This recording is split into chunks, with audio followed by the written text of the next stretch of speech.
मगन हो के लीला देखे ला ला ला ला ला ला ला ला।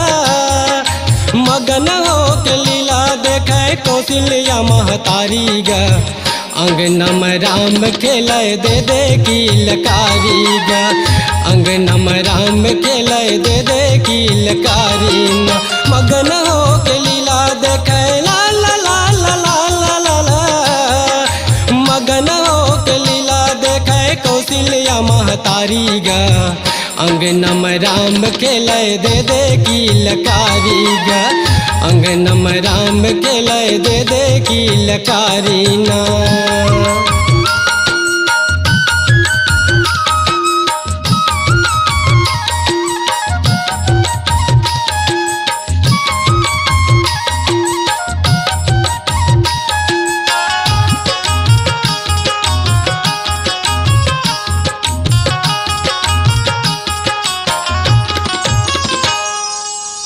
पहिल जन्म के फल राजा रानी पाइन चार बेटा बन के प्रभु दशरथ घर आइन।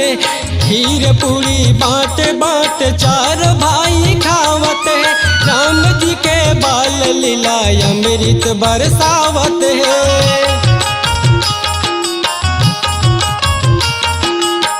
पहिल जन्म के फल राजा रानी पाइन चार बेटा बन के प्रभु दशरथ घर आइन। खीर पूरी बाँट बाँट चार भाई खावत है। राम जी के बाल लीला अमृत बरसावत है। स्वर्ग बन गया अवधपुरी ला ला ला ला ला ला ला। स्वर्ग बन गया अवधपुरी सबों के घर दुआरी गा।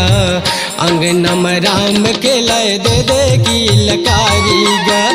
अंगना में राम खेलाए दे दे की लकारी ना।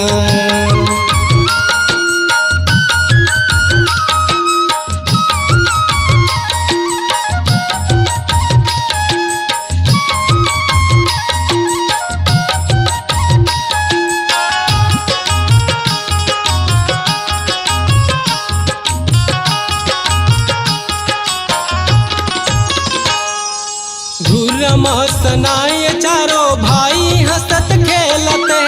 ऋषि मुनि देवता धामी दर्शन बर तरसत है। कभू गिराए गिर के उठे फेर दौड़ाए तिवती। पाँव के घुंघरू चुनुर चुनुर गुंजत हवे चारों कोती।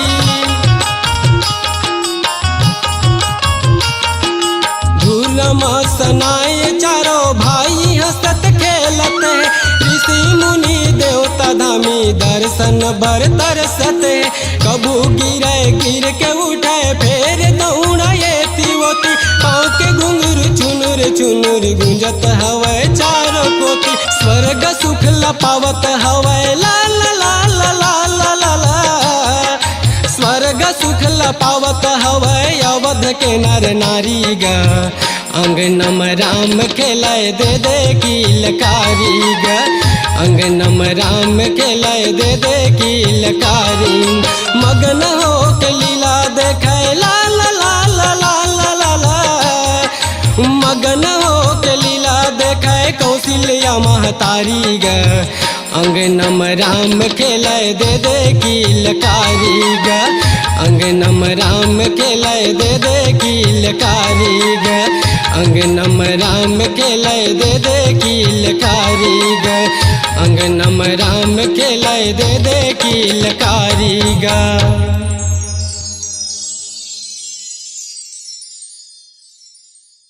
अपनी आवाज को दीजिए एक नया मुकाम। डिजिटल रिकॉर्डिंग की दुनिया का जाना पहचाना नाम स्वरांजलि, जहां गूंजती हैं ध्वनियां अपनी माटी की सौंधी सुगंध के साथ।